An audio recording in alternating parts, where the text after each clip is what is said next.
Good afternoon. I call to order the Lake Havasu Metropolitan Planning Organization Executive Board meeting on Tuesday, December 9th, 2025 at 2 p.m. If you please join me in the Pledge of Allegiance.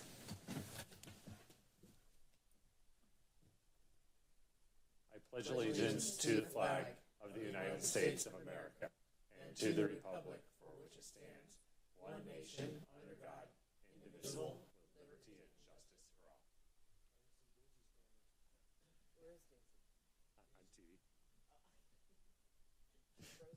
Thank you. Mr. Martin, if you please call the roll. Cal Sheehy. Here. Nancy Campbell. Here. Sonny Borelli. Present. Sam Elters. Jenny Coate. Here. Thank you.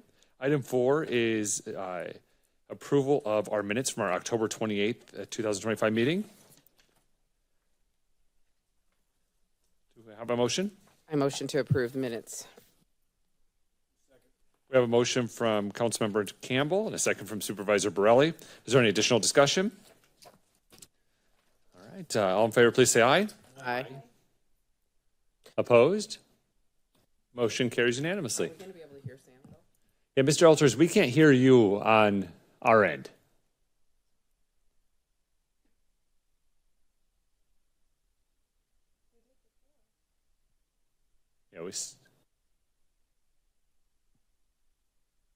We still can't hear you, but maybe we can get it fixed in the meantime. Right now, I can read your lips on these motions that we're going through. All right, item 5 is discussion and possible action to hold elections to make appointments for chair, vice chair, and the secretary and treasurer. Each December, our bylaws state that we will make the annual elections. I currently serve as the chair, Councilmember Campbell serves as the vice chair, and Supervisor Borelli serves as the secretary and treasurer. I would like to continue to serve as chair. Should we take we'll take each of them individually. So are there any other members that want to serve as chair? I do, but it sounds like you want to. All right, I'll entertain a motion then.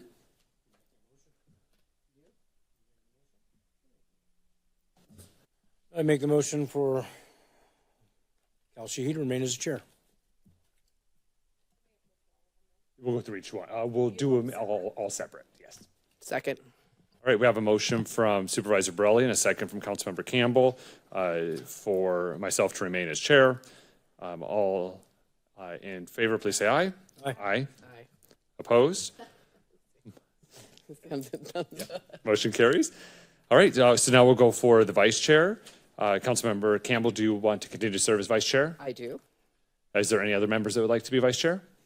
A motion for Councilmember Campbell for vice chair? Mr. Chair, I make a motion that Nancy Campbell remain as vice chair.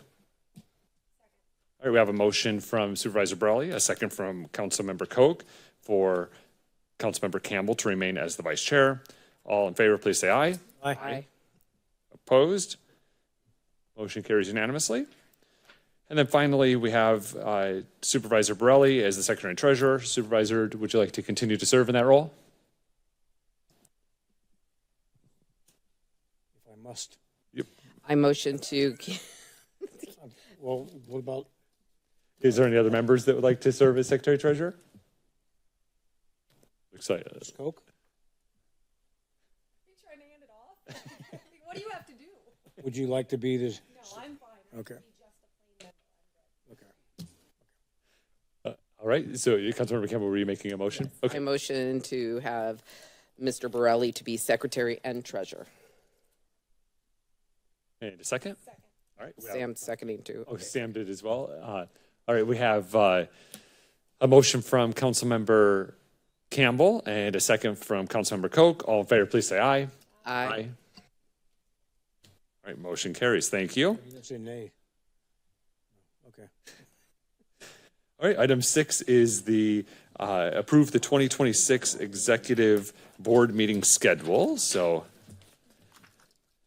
Ms. Lajewski has included this in our packet. So the executive board meeting schedule will hold 6 meetings per year on the second Tuesday of every other month. I recommend that all meetings remain at the 2 p.m. time slot. If it needs to be canceled or rescheduled, added, to the 2026 schedule. The executive board and others will be notified. Are we all comfortable with the current meeting time and schedule? Conflicts. All right, I will entertain a motion to approve the executive board meeting schedule for 2026. Mayor, Yes, motion to approve the executive board meeting schedule for 2026. thank you. Second. All right, we have a motion from Councilmember Koch and a second from Supervisor Borelli. All in favor, please say aye. Aye. Aye. Thank you, Mr. Alters. Motion carries unanimously. Item 7 is discussion and possible action to approve an administrative amendment to the fiscal year 26 to 30 transportation improvement plan. I'll actually just turn it over to Ms. Lojewski to go over this item. Thank you. And just real quick, Mr. Chair, we just wanted to see if we could do a sound check from someone else online to see if we can hear anyone else. It is. Can you not hear me? Kevin Adams can, Is Mr. Randolph, are you, or Mr. Adam? No, yeah, we can't hear anyone online. Okay,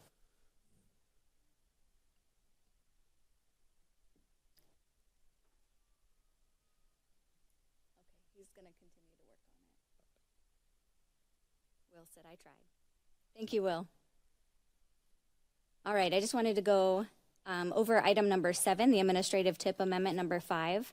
The administrative tip amendment number 5 is an amendment for 2 HSIP projects and 1 HERF exchange project.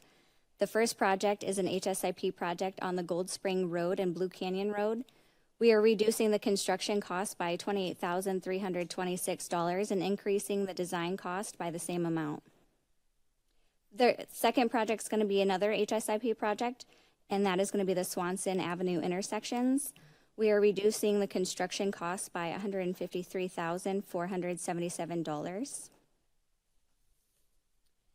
We do have, on the tip, we currently have from ADOT the 10% conversion fee. ADOT had reached out and asked us for the HERF exchange project to take off the 10% conversion fee and just add the total cost of the project. So that's another change that we'll be making. It's not going to change the amount. We're just taking off that 10% conversion fee.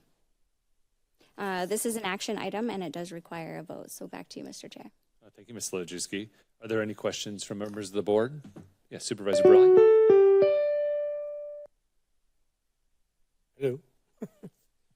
Hello. Reduce construction costs and then the increased design costs. Why are we doing this? It was an adjustment made by, and you're speaking of the Gold Spring Road. Yes. It was an adjustment made by ADOT as they revised the eligibility letter. They had a delay in the project, so they increased that cost. But it's not changing the overall cost of the project. That's that's Horizon 6. The money's coming out of the Horizon 6 budget? No, so this is going to be an HSIP project. Say again? HSIP project.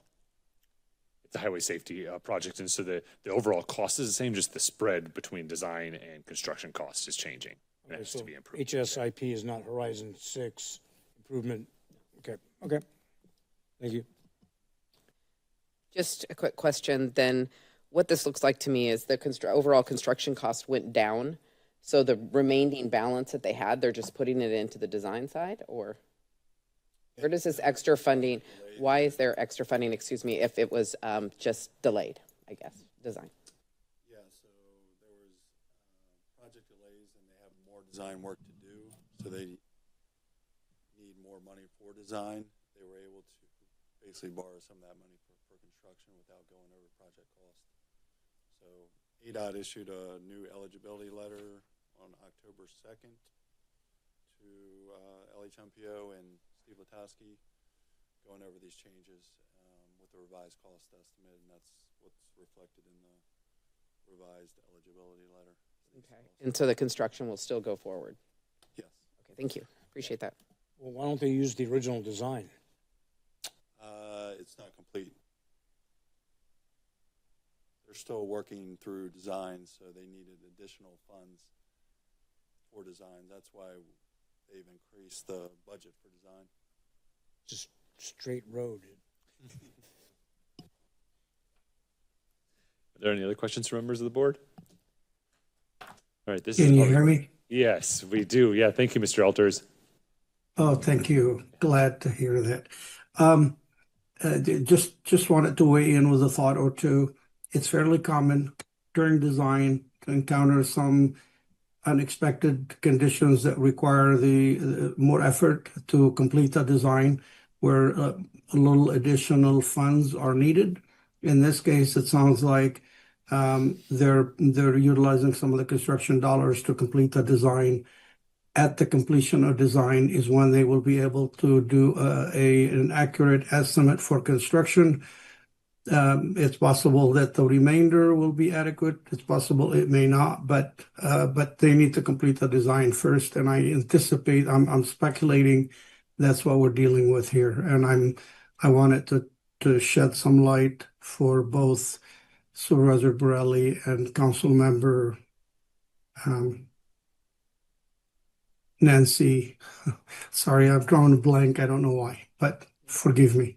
No worry. Because most of the time when you up the design costs, usually construction costs goes up. So that was very confusing to me that we could take money off of a construction project and put it in design and think that the overall project would cost less. But we don't know yet what the construction cost is going to be, is what you're saying at this time. Council Member Campbell, you're right. Sometimes the construction cost goes up, but not always. But again, they need to really complete the design in order to produce an accurate project cost estimate. Okay, thank you. Excellent. Any other questions from members of the board? All right, this is a public hearing. Would anyone like to address the board on this item? Seeing none, we'll close the public hearing, bring it back to the board for a possible motion. Chairman, I motion to approve the FY 2026, FY 2030 Administrative Tip Amendment number 5. Second. We have a motion from Councilmember Campbell, a second from Mr. Elters. Is there any additional discussion? Hearing none, we're ready to vote. All in favor, please say aye. Aye. Aye. Aye. Here it is, right here. Motion carries unanimously. All right, we'll move on to item 8, which is our Safe Routes to School study presentation and discussion. Yeah, so Anita, will you be giving the presentation?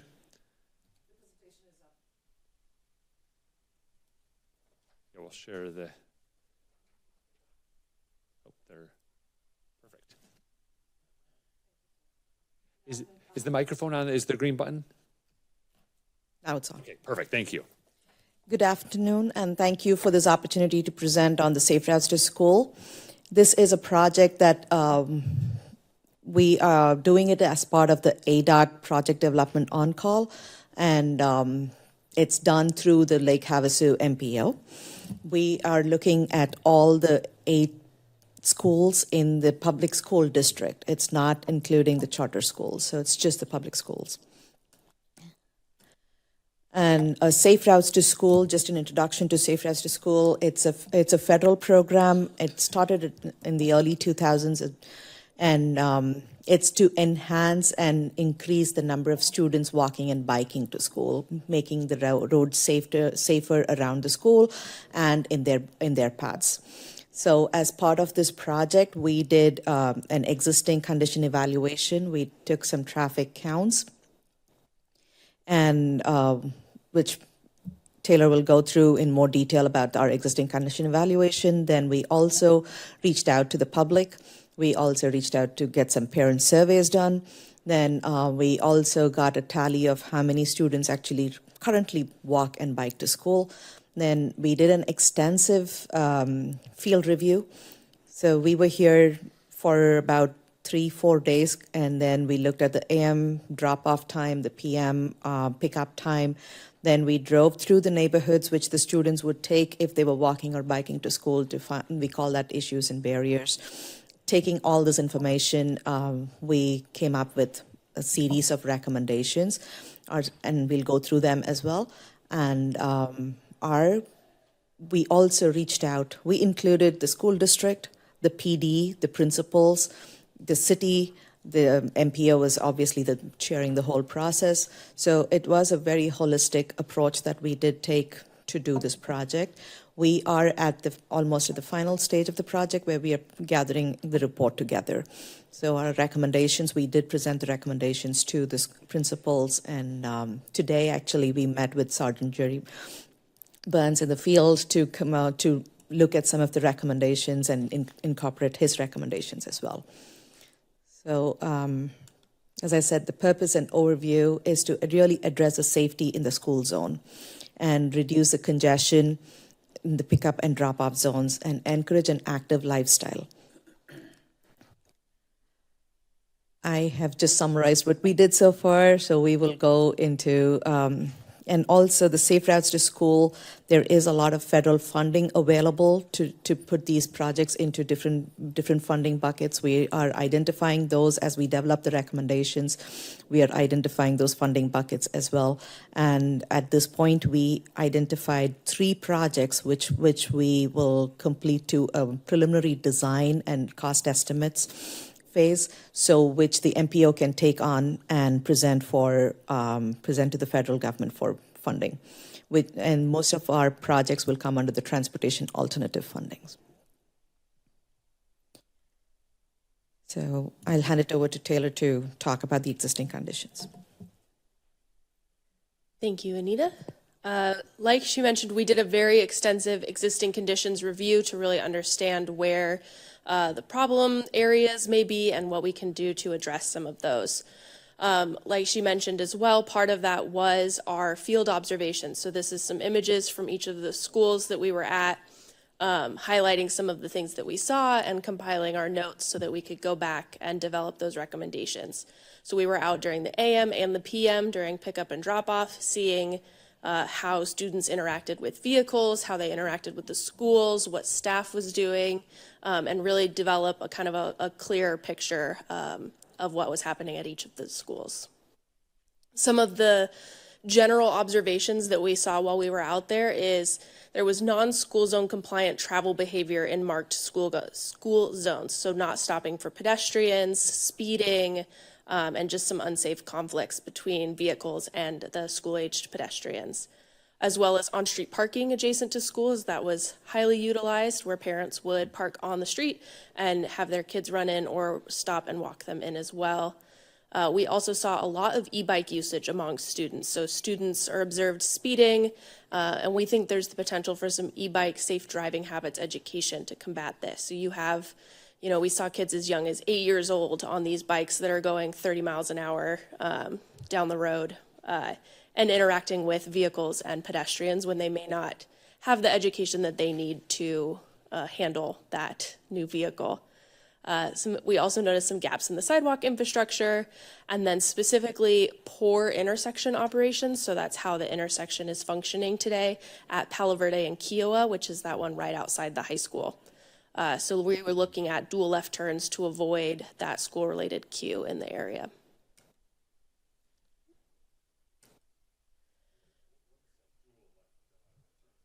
What does dual left turns mean? So that means instead of one lane that cars can stack in, you have 2. So there's 2 turns that would go left instead of 1.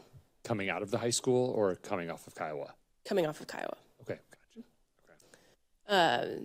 We also analyzed the crash data in the area and adjacent to all of the schools for the past 5 years.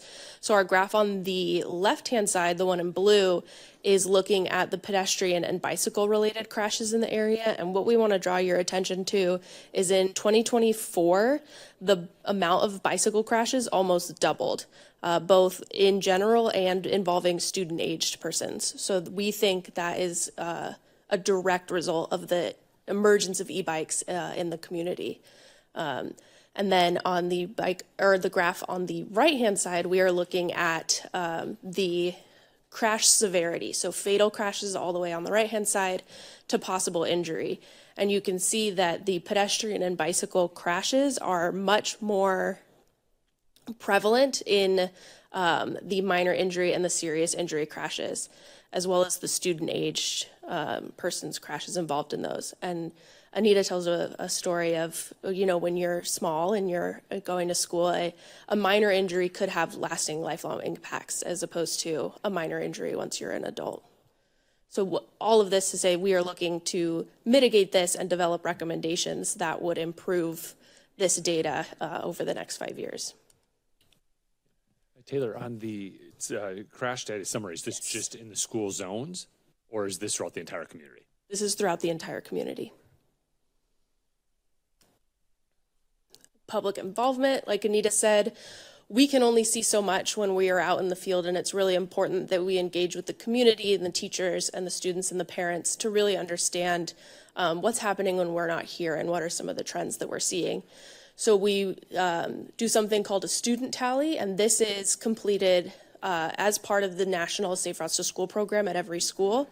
So the information that was provided to us by the school district is very few elementary school students are riding bikes or scooters today, and about 20% of middle school and high school students are walking and biking to school on average. So these are numbers that we are looking to increase with some of these. As we make it more desirable for students to walk and bike to school, we hope to see these numbers increase over time. We also talked to the parents, and we got 230 responses from parents involving what they feel are their top concerns with their students or children walking and biking to school.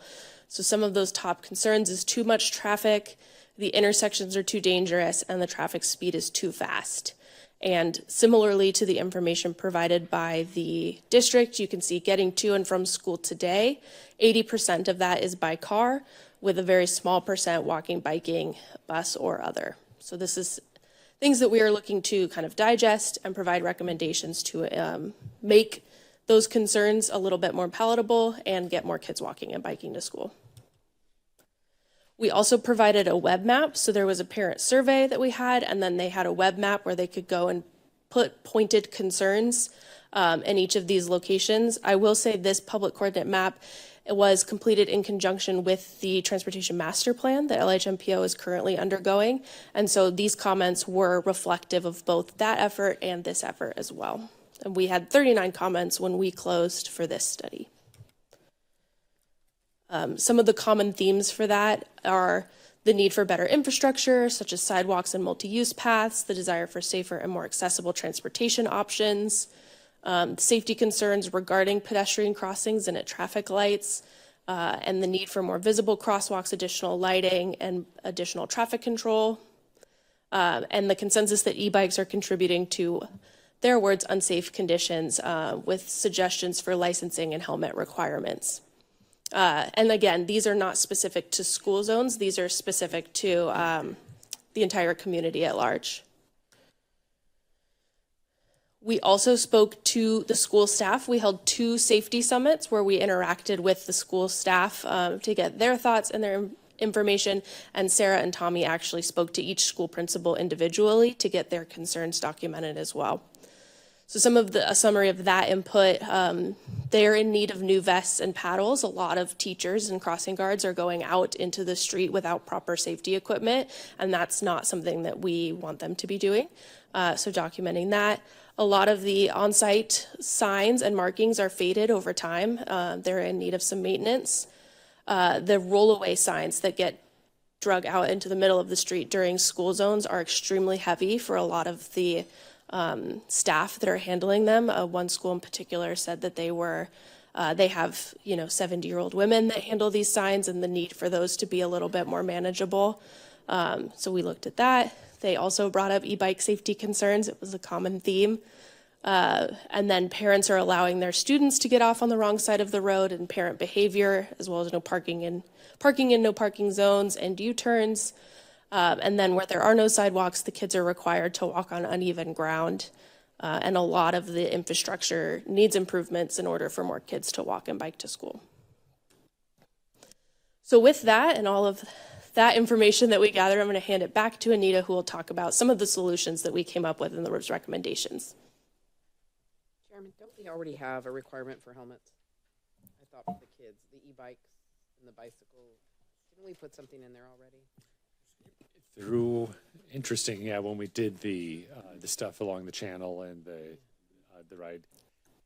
I don't know specifically to be able to answer that, but we can take a look at it. I know it's recommended, certainly. And when we had our school resource officers go to all of the different school sites, that was part of the training that they did. But I don't know if it's legal requirement Okay. for that.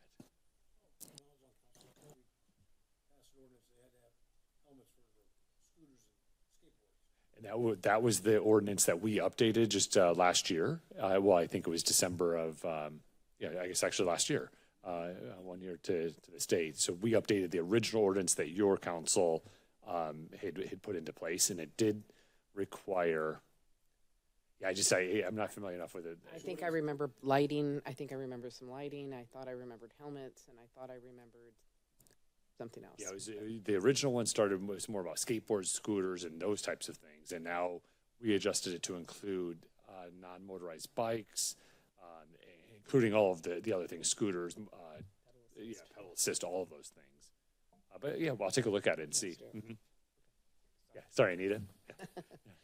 So the previous slides, you saw the different concerns that we have, but our key strategies and the guidance from FHWA Safe Routes to School tells us to identify or put our recommendations into these 5 buckets. That is the evaluation, engineering, encouragement, and enforcement, and education. So all our recommendations are put into any of these categories. And the first thing that we would really talk about, and which was a big concern during most of our field observation, was the use of e-bike and who is using it, how are they using it. And so you asked about the helmet. Helmet is a requirement per Lake Havasu's ordinance, but we didn't see a lot of kids wearing and using the helmets when we were out in the field. So we do have a bike policy. The city has a bike policy that talks about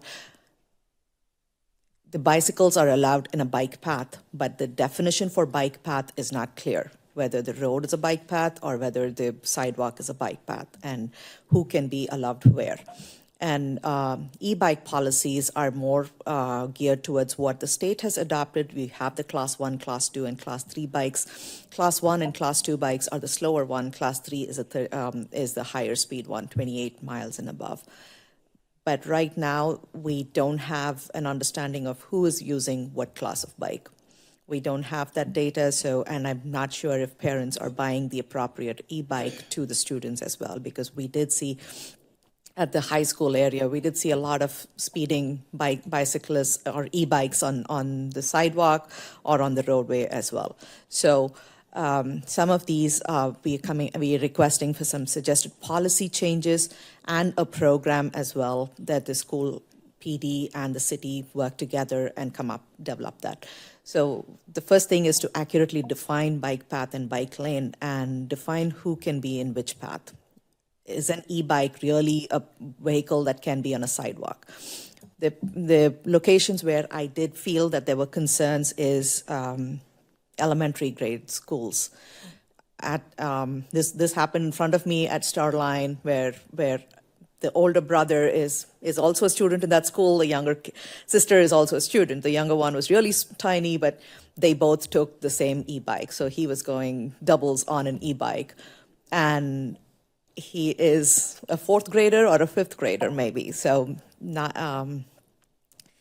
so that's when I started thinking of how much of road education and road sense education has this child really got, whether he'll be able to do this as a regular basis, and will he be able to make the decisions that we get accustomed to when we are driving. We know what decisions we are making, but he has to make a decision, and now he has his sister also on the back. So that's when this e-bike started triggering in my head, and everybody, all of us, we were about 16 of us observing traffic around the city, and all of us had that same concern of this e-bike population and usage was a little on the higher speed side, as well as we went higher towards the middle school and towards the high school. Middle school, we saw the day we observed, I think the bike rack was completely full, and almost 90% were e-bikes there. There were scooters, there were regular non-motorized bicycles, but most of them were e-bikes. And so the usage of e-bikes is quite prevalent in Lake Havasu. And so if we are allowing students, we may need to have some registration permit program and an education program that the students should go through So they are aware of this, of what driving really means and how to maneuver through the roadways. And so these are some of the suggested policy changes that we are recommending. And as I said, it's got to be a collaborative effort. So we are asking the city to define and develop cross sections. One, from a safety perspective, the main thing is to separate the different modes of travel. So you may say an e-bike could be on a sidewalk, but a sidewalk, I have people walking at 3.5 to 4 feet per second. E-bike is traveling at 10 miles per hour. That itself is a big speed differential. This is feet per second, that is miles per hour. So there's a speed differential there. And then when we put them on the roadway, the road speed is at least 25 miles per hour. My e-bike is not that fast enough. So, and the vehicle size on a road is a car or is at least a small car. Still, the size of it is so much bigger. So from a safety perspective, we attain maximum safety when we separate the modes of travel, when we have defined spaces for each mode of travel. Sidewalk is for walking and walking. A bike lane or an area identified for bicycles exclusively is for bicycles only, and then the travel lane.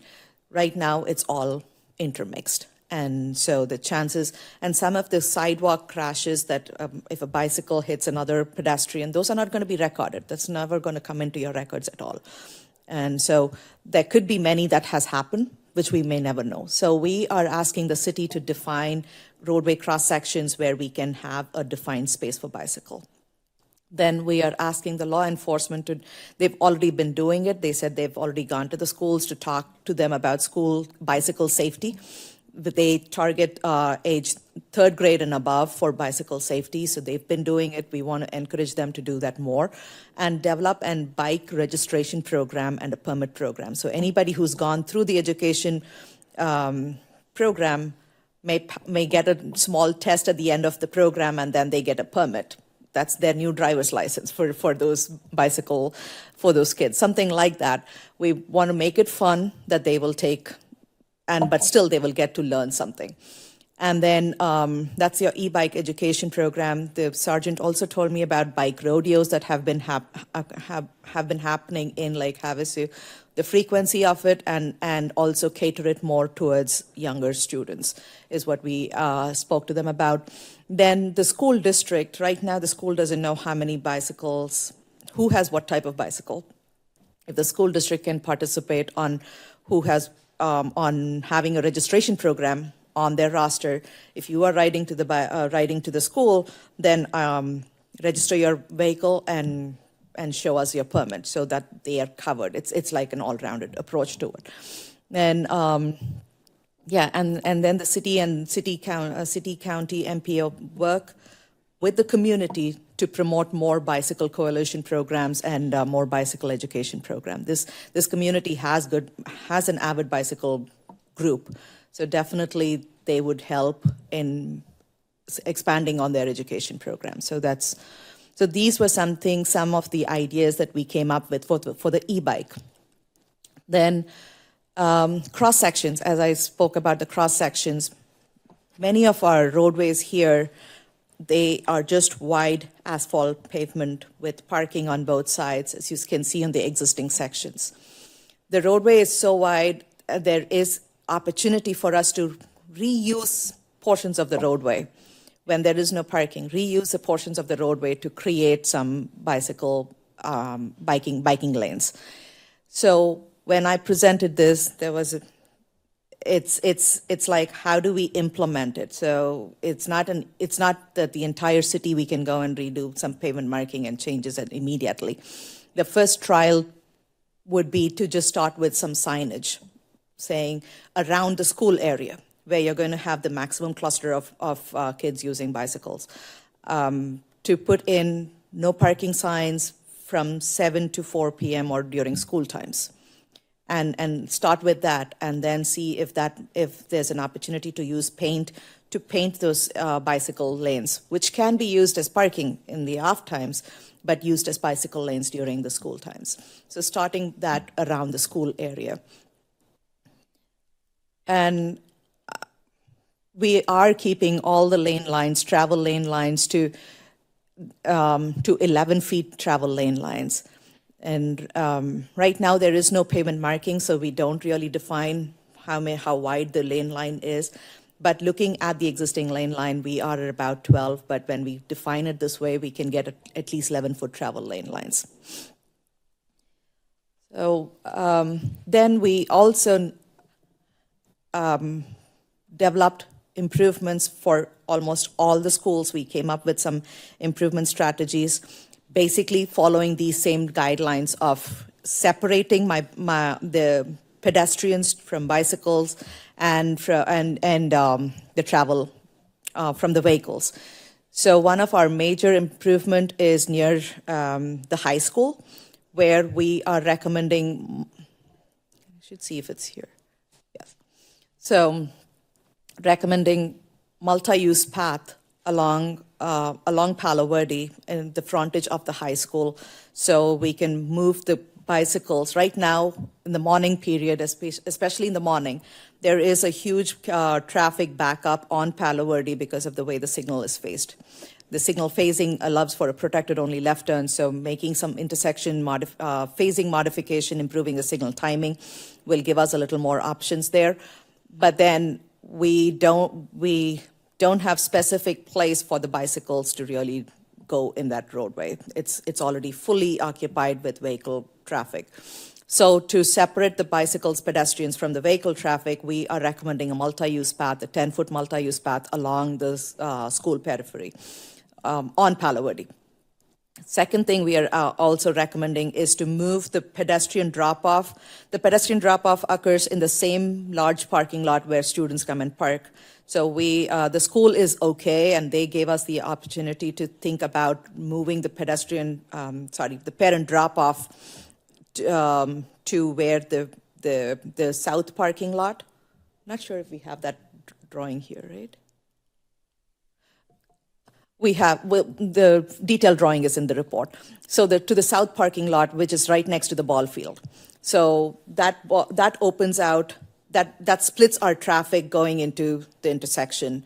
And now we need a place for the students to walk back to the high school. So making it a multi-use path, a 10-foot multi-use path will give them enough opportunity to walk back to school from the ball field to the school.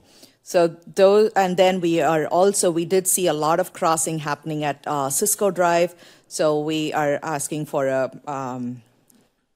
hawk signal, a pedestrian beacon signal over there, which will get activated when the school students push the button. It will be synchronized with the signal at Palo Verde, so it's not causing unnecessary queuing between the two signals. So those were with my high school observations and recommendations. Then on the middle school, we are recommending, again, multi-use path because there is nothing on middle school for pedestrians, and there are some gaps in the sidewalk infrastructure on Thunderbolt. So filling up those sidewalk gaps and with a multi-use path, which can be used by both pedestrians and bicyclists, is what we are recommending for the middle school. Then the other main school that has a lot of improvements that is needed is Starline. So Starline has very limited drop-off zones. So they are struggling with their drop-off zones. So our recommendation right now has distributed the drop-off zones around the schools, creating, if you know where the staff parking is, we are also recommending that as another drop-off zone that they could start initiating. Then this drop-off zone on Caravel, we are improving it with more signage and pavement marking over there. Then a lot of people park on Pintail. We are requesting to create another drop-off zone on Pintail that is for different age group. So now we are distributing the different age groups around the school. So each age group has a different pickup and drop-off zone. Then also adding for multi-use path along the school periphery. So there's more walking and biking space along that road.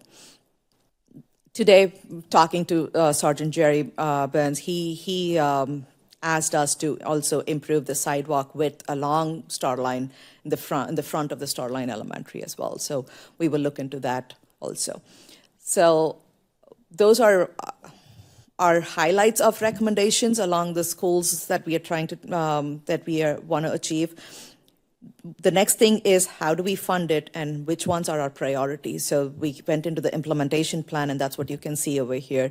We came up with a short-term strategy, mid-term, and a long-term. The short-term is what you can immediately go and do, which includes a signal phasing, can be easily changed with working with the city. Pavement markings are something that the city is willing to go and make changes on. Then the safety vest and paddles for all the staff who are the crossing guards and staff who are interacting with traffic. Then revise the policy for e-bikes and then start with something like a registration program. Then we also suggest that we have Safe Routes to School coordinator position with the MPO who can take this project through. We don't want to be the last people touching it. We want this project to be implemented. So take this project through construction and implementation. And also we are having a lot of education recommendations included, so they can oversee those recommendations and oversee the enforcement and the encouragement aspects as well. So that's another short-term improvement that we are asking for or recommendation for. Then the crossing guard training. This is something Maricopa Association of Government has already developed a program, and they have been willing to share that program with other MPOs. So that is something that we would like any and every person who's going to be dealing with the traffic on a regular basis at the school go through that program. Then those are the easier ones that can be achieved, so they've been put into the short-term bucket. Then you have the mid-term buckets, which require a little more reconstruction work.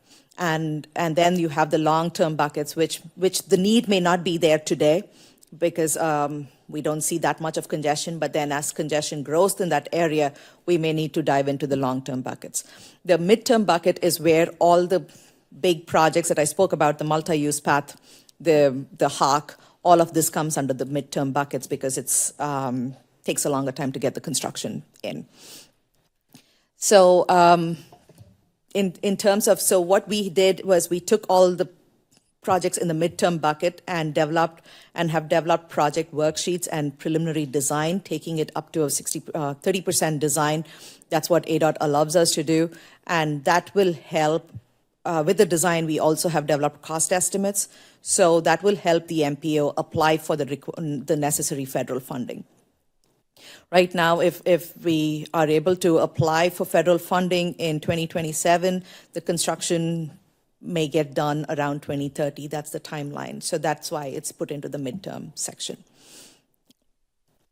And finally, it's a project that everybody has to work together. So every agency that worked with us on this project, that is the PD, the city and the MPO and the school district, they all have some roles and that they have to play to make this all happen.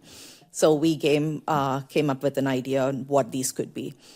Obviously, the PD is doing all the enforcement, but they are also doing the encouragement and education component, and same thing with the others as well. So this was a high-level overview of all that we have done as part of Safe Routes to School. We didn't go into each school, defining each school's requirements, but that's all going to be in the report. And we plan to wrap up the report by the end of January. Thank you very much for the high-level report. A couple of questions at the high school. You had mentioned the Hawk at Cisco and South Palo Verde. Mm-hmm. I know that Telsis, being a charter school, wasn't part of this study, but there's a crosswalk right at Starlight, which is right there at Telsis. But also, if you're talking about queuing the parent drop-off in the south parking lot, that's right where the 15-mile-an-hour school zone starts, and it's a kind of a cluster already in the morning because of the start of that 15-mile-an-hour requirement for the students. I believe the freshman park down there currently. Was that taken into consideration on these recommendations? Yes. Right now, even though that's a 15-mile-per-hour zone, it's still divided with a center turn lane. So we took that most of the people will just start funneling into the center turn lane to make that turn over there. So, and it'll be a slower speed turn. So it was taken into consideration. And the other advantage of using that as a parking spot is that area is quite open. And right now, when we were doing the observation, nobody was parking there. So all the other all students were parking at the main parking lot. And so if the students are separated from parents, that itself causes less confusion entering into the, so we're not anticipating too much of backup on Palo Verde once we are able to open that location out. Thank you. And I actually meant sophomores. Freshmen aren't driving yet. Right? And then is there a rule, or is there like a standard or a best practice of how far you would have two crosswalks? Like you have the one at Starlight at Telesys, and then you'd have Cisco, or would we try and take the Telesys? 250 feet is what the minimum is if they are non-signalized crosswalks. It's basically one block of housing. So 250 is what it is, and it has that spacing right now, because we are putting our crosswalk on the north side of Cisco, so we get that full intersection and the other row of houses there. And then would you have 250 feet from that north part of Cisco to Yes. the Iowa intersection? Yes. Okay. Yeah. Oh, that side is more than 400 or something like that. Oh, it is, 350 to 400, yep. Okay. Yeah, perfect. Are there any questions? Yeah, Councilmember Campbell, then we'll go to Supervisor Borelli. I just was wondering, this is very interesting, and I think a lot of the council members would be all interested to see what we can do to maybe expedite what we can without waiting until 2030. Is there a way we can add this presentation to our January retreat for further conversations? Because it sounds like she'll be wrapping up shortly after that. Yeah, we can absolutely have those discussions. Yeah, we absolutely can have those discussions. Yeah. Supervisor Borelli? Yes, thank you. Ma'am, you had mentioned that the safety vests, for the crossing guards and paddles and signs that go on the road and all that kind of stuff that they're wearing out and everything. Has the school district going to replace those? The school district, in coordination with the city, are going to be replacing them. The school district told us that they have exit funds. There's some funds available to restripe and improve signage inside their property. The city will put in change the signs on the city roadways. So yeah. I mean, like the safety vests. The safety vests and the paddles, yes, the school district has the funds for that, but then there is a non-infrastructure Safe Routes to School funds also available, which can be applied for to replace that. Yeah. Okay, there's also those signs that they drag out and they put in the middle of the street. Yes. That's city? That is a city, and we are working. We got a lot of complaints from the principals that those become, one, it's too heavy or it's too hot in the summer, and so it is a struggle. So we are working with the city to come up with alternative. I did at the Institute of Transportation Engineering conference. I did see a lot of fiberglass, lighter type of signs. The thing is, speed is a consideration. So some of them are under review. Once they are approved, we may be able to get them out into market. So have you reached out to the school board? Are they refusing to do anything, or are they? The city will do it. Those are city statutes that's needed to do it. So I think I'm not understanding your question. So you're asking who will be paying for it? Yes. City.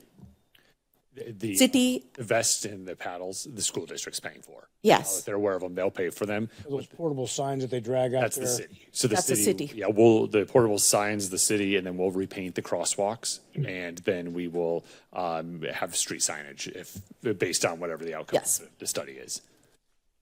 Yeah. You're not having difficulty with the school district? So far, Cooperation? yeah, they're good. They're good partners on this one. So they have agreed to a lot of things, and they've been suggesting on a lot of. They've said that they have this exit funds that they can use for a lot of on-site improvements. So If they become difficult, let me know, because we know a guy. So thank you. Mr. Chairman? Yeah, Mr. Alters? Yeah, thank you. If I heard the presenter correctly, there is an issue with non-school zone compliance. specifically related to speeding and no stopping for pedestrian. That is a bigger concern than I think is being covered. And further, in the recommendation, I did not hear anything about law enforcement. And the truth is, what you heard is good and well, and it's a fairly complete presentation. But at the end of the day, there are two components, which is education and enforcement, and you can educate until we're blue in the face. If there are no enforcement, we will fall short. I did not hear any emphasis in the recommendation on enforcement. Where does that stand, and did I miss something? So, we've been working with the law enforcement right from the beginning on this project, and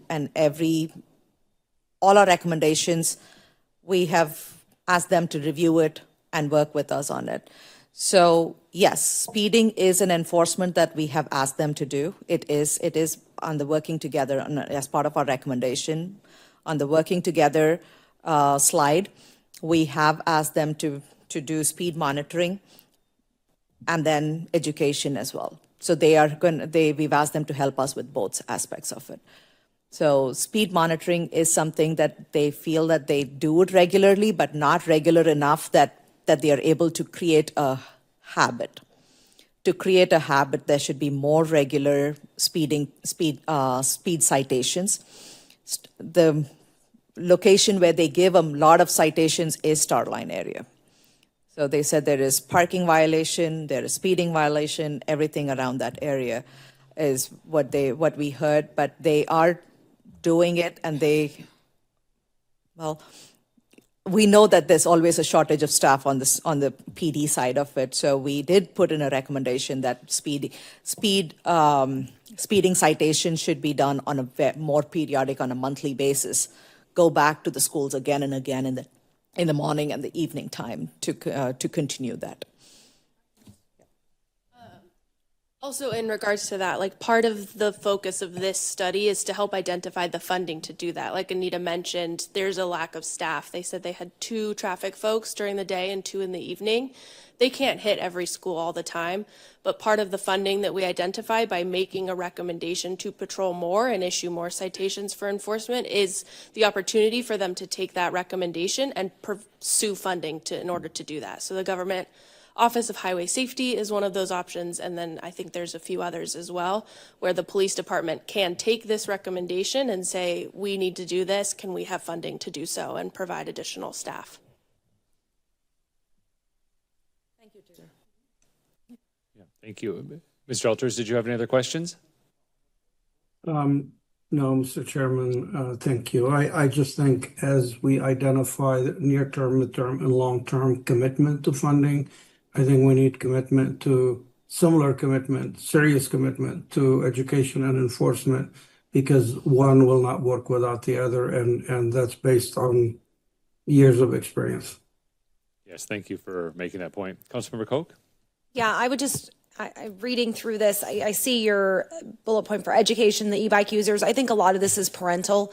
And I think if we don't educate the parents and reiterate to the parents over and over and over again, they are ultimately responsible for these children. And if they're going to buy them an e-bike and not be responsible and just put them out there, especially in these high traffic areas and these high times, then that's on them, and there needs to be a little accountability on them as well. So I think, yes, it's important to educate the kids that are riding these, but not only are the kids a problem on the e-bike, there are adults that are problems on the e-bike. So, but if they're going to send their kids to school on them, then there should be some education on their part as well. Supervisor Brawley? Yes, thank you, Mr. Chair, and I concur with Councilmember Koch, because we dealt with this over the skateboard issue, where the kids were getting cited for the skateboards, and guess who pays for that? It's not the kid, it's the parent. So, yeah, need to educate the parents. So one of the education things that we have spoken about to the school district is there's a limitation, right? How much you can get the information, but then frequent flyer information to the parents, and then at the school, at the rodeos, and every school evening, like a spring get together or a fall, have somebody from the Safe Routes to School or a safety officer just talking about safety, talking about bike safety, so talking about pedestrian safety. So that's the different means to reach out to people. So all that is put into the recommendation. Funding sources, as Taylor mentioned, the office of the governor's office has a lot of information on what needs to be sent out as well. So online there is a National Safety Council, and then the NIH. They all have information and guidance and pamphlets ready. So it's not information that has to be recreated, it just has to be distributed. To that point, this needs to be done at the school level on that teaching. Yes. And here's the other little fun fact. One of my sons at the time got cited for riding a skateboard. And it's a $25 fine. Until the wake-up call comes when you go to pay the fine, and it's actually $99.05, because there's all the other fees that go on top of that. That will be a wake-up call for the parents to wake up, because they're going to ultimately have to pay that fine, because they just don't waive it. I mean, that's the kind of reality that we deal with when you get cited and you're going to pay a fine. I agree. And did I hear you right that they said that we only have 2 traffic officers during the day for all the schools? For all of the city. So we have two officers are focused on traffic per shift. Yes. Mm-hmm. Yeah, so that's the traffic detail. Then there's all other officers on the street as well that augments the traffic enforcement throughout the community, but they also handle their calls as well. Well, yeah,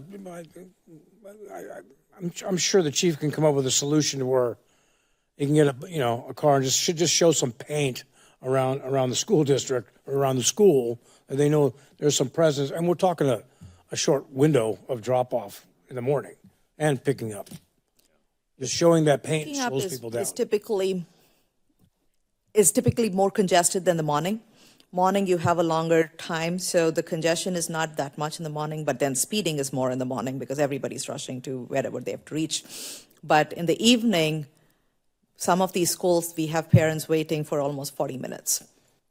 They come 40 minutes before the bell time and just wait. So the congestion is felt more in the evening, and the speeding is felt more in the morning. In the helmet, like if you only have 2 traffic cops all day, how are you even doing the helmets? I mean, nobody cares. I totally agree. That should be the top priority. That should be our short term right now. And I think last time I looked, didn't we have like 600 officers total in the city? Oh, no. Yeah, we sworn officers were about 100 total. Okay. All right. Well, thank you much. Appreciate that. All right. Thank you so much, Anita and Taylor. We appreciate the high-level report, and we look forward to seeing the final report at the end of January. Thank you so much. Yes, thank you. All right, we'll move on to the next item on our agenda, which is a presentation from the Rural Transportation Advocacy Council. Mr. Adam? Yes, sir. Can you hear me? Yes, we can. Welcome. Terrific. Thank you. Next legislative session is going to be here before you know it. We're, almost just about a month out. Our focus will continue to be on prioritizing any available one-time revenues to transportation. We have our priority project legislation ready to go. Chairman Biasucci, the House Transportation Committee, will once again sponsor that bill. In addition, we are looking for an additional appropriation for the Arizona Smart Fund, which will likely exhaust all of its remaining balance at some point in the next half year. And Representative Wen from the Prescott area will be taking the lead on that. As far as the prospects are concerned, I'm confident that if there is available revenue, that lawmakers will continue to prioritize the infrastructure with it. Looking at revenue collections, they've been very positive to date, well over what was forecasted going into the state fiscal year.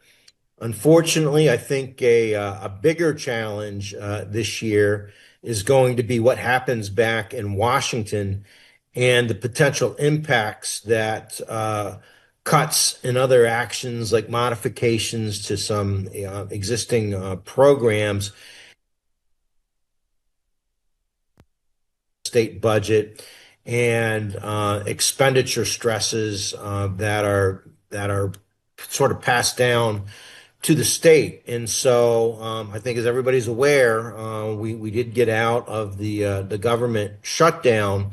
However, that continuing resolution pushes federal spending out till January 30th, and so we could end up in that type of situation again if there's not a consensus on the federal budget for the remainder of the federal fiscal year. But there's a good chance that we will have a little bit better idea of what impacts we're to face from the federal government here in about 2 months. And so obviously that will be something that we really monitor and focus on, and make sure that everybody is aware of what's going on and the impacts. As far as federal transportation is concerned, federal programs are authorized typically on a 5-year sort of basis. The current federal bill, the IIJA, is set to expire next September. So we've already had the two primary oversight committees back there in the House and Senate for transportation have already started some very significant work towards drafting the next bill. Also, about 6 months ago or so, we saw more and more of the Trump administration's officials be appointed to the Department of Transportation. So they have much of their team in place and have also started to develop their agenda and priorities for the next bill. And so those committees had initially planned on having bills released by the end of this calendar year. That has been pushed out a little bit. I think there's a good chance that we'll see something first quarter of next year. Drafting the bill and actually enacting it are two different things. I think that when we see that draft, it'll give us a good idea of where the priorities are. But there's still a very good chance that we won't see enactment next year. You know, we've got the midterms coming up in November, and there's a very strong possibility that we could see the current law extended into with some short-term extensions into 2027, and enabling the next Congress to actually be the ones to vote on a bill. So that's something that we'll follow and let everybody, keep everybody up to date on that as well. We'll be pushing for more user-friendly, more affordable, more cost-efficient federal funding for locals and regions, as well as the state and the state DOT for that matter. And we're also prioritizing updating the data that drives the formulas for these programs, which decides how much funding each state receives. And for the last 16 years, they haven't updated the population data for these formulas. And so for high growth states like ours, that's a big issue. And we've lost out on a lot of federal funding because of that lack of an update. So we'll be pushing to get that changed as well. But I think those are the main points if anybody has any questions. Thank you, Mr. Adam. Are there any questions from any member of the board? All right, we appreciate you being here. Thank you. Thank you. Next on our agenda is the updates from our ADOT district engineer. Mr. Steinberger, are you online? Yeah, good afternoon, Mr. Chairman. Can you hear me okay? We can, yes, welcome. Yes.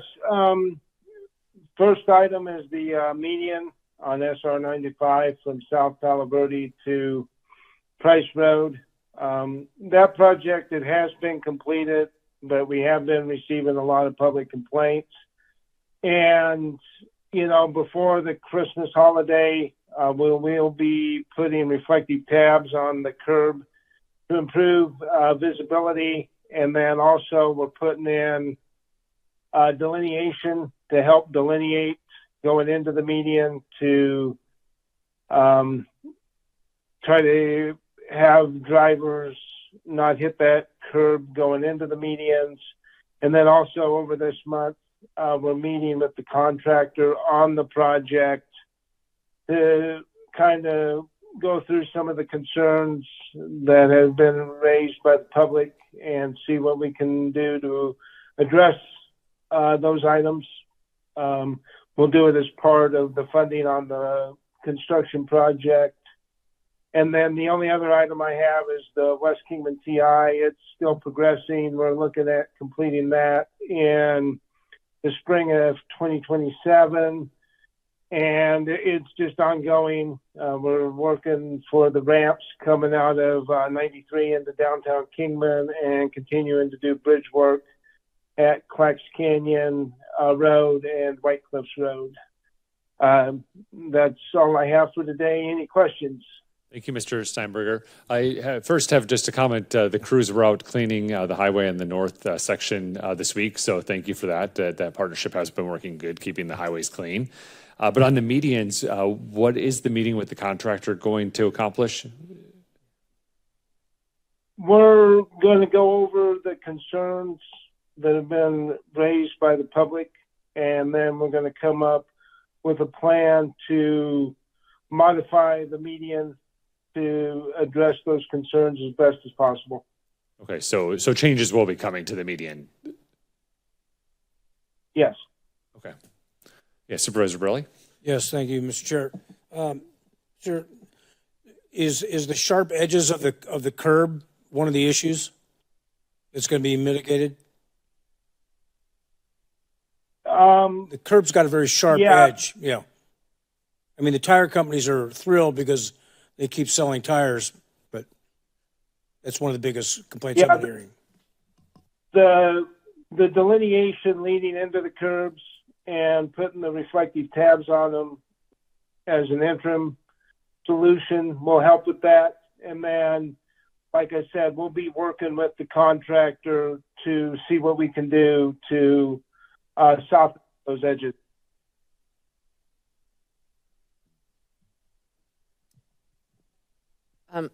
Chairman? Yeah, Councilmember Campbell? Because the medians went over the yellow protection line, which is safety line, actually, is there a way that they will be at least painting all the curbs yellow, or better yet, the whole medians yellow? Because with the concrete in the center now, at night, it is even harder to see than when there was actually gravel or landscaping. I find that design very interesting, that we put so much concrete on the inside of it, which I think would actually, I understand, I've talked about it before about webbed curbs. Also, I get it that when emergency personnel drive up on it, it's probably easier, but I don't see any wedge at all in that. And then again, there's a big conversation, would that just sail people across the median faster? I do believe that they need to slow down, but I'm highly concerned that we did cover the whole yellow line, and at night it's very, very difficult to see. And is there any way that not only the reflectors, that we can continue to paint the whole thing? I don't know how we'll ever get it back to where I thought it should be on the inside, but I saw that the Hobby Lobby, we did the same there, and we haven't painted that one. The only thing with Hobby Lobby that I think is saving a lot of people is a lot of times they're slowing down because there's a turning lane there, and they're considering going into that that shopping center, so it's a little bit more visible on what's going on there, but those big long medians at night are just near to invisible for a lot of people. I do believe that everybody needs to slow down and pay more attention. Obviously, we have accidents throughout our community for the same reason, but what are we going to do to get the variance of color, or other than just reflectors? I don't think that's going to be enough. Well, like I said, we'll start with the reflectors, and we'll bring that up with the contractor and our traffic group again about the yellow paint. And like I said, after the first of the year, we will get back with the MPO and the city on the mitigation factors that we're going to be doing to the median. So the actual construction plans did show that we were encroaching into over the top of the yellow line. That was part of the original design. I haven't yet to see a set of plans. I've asked for them, but I don't really think as an elected we should be the ones looking at plans. That's not really our job, and obviously you don't want us doing that, and you probably don't want us project managing it either. But in the meantime, it is quite concerning. There's been word out there that the contractor did it wrong, and then the others saying that it's not. Can you answer that question? Was it designed to spec? Constructed, to spec. The median was designed to cover up the yellow striping. The median that ended up being out there, there is a section up north that is about an inch or two within that went past that yellow stripe, but it still meets our roadway design guidelines. The lane widths are adequate for both the left and right lane, and the original design was intended to cover up the yellow stripe, and that little 1 to 2 inch over the yellow stripe still fell within acceptable construction tolerances with what we had on the design plans. Okay, well, I still think that we need to do some painting of the yellow. Obviously, you guys are going to be working on it. I appreciate that. And I think that the MPO, Sarah, you have told me that any medians in the future we are removing for future. That's okay, great. I love that. Thank you much. Thank you, Mr. Steinberger. All right, the next item we have is item 11, our update from the Transportation Board member, Mr. Elters. Thank you, Mr. Chairman and board members. Really quick, a brief report. The State Transportation Board did have a special board meeting in late October with two primary agenda items. One was to revisit the evaluation criteria under the planning to programming cycle. That's how projects are moved from the programming phase, from the planning phase to the programming. And there was a lot of discussion about funding transportation needs in the state and the deficit and the lack of as well.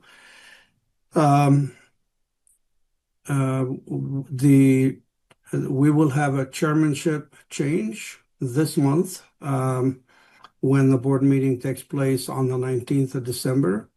The current chair, Jen Daniels, will be moving off the board. She has completed her 6-year term, and Ted Maxwell will become the chair of the State Transportation Board. And lastly, we will have a study session. The board will have a study session in February of next year. The primary purpose of that would be to review the draft 5-year construction program, which would consist of FY27 through FY31. And I'm sure it will sound and look familiar to past years, where we will have a lot more projects than we can fund, and we'll have to go through a pretty rigorous exercise as to which ones are the top priority, and can we fund all of them, and what do we do with the ones that are priority and don't secure the funding. So that's my report. Be happy to answer any questions that you may have. Thank you, Mr. Elters. Are there any questions from any members of the board? No, well, thank you, Mr. Elters, and thank you for your service to the board. We appreciate it. Absolutely. Thank you. Item 12 is any future agenda items. Item 13, our upcoming meeting schedule. The next TAC meeting will be on January 27th, 2026 at 10 a.m. And then the next meeting of this board will be on February 10th, 2026 at 2 p.m. Item 14, motion to adjourn. We are adjourned. Happy holiday season, and we'll see you all next year. Thank you.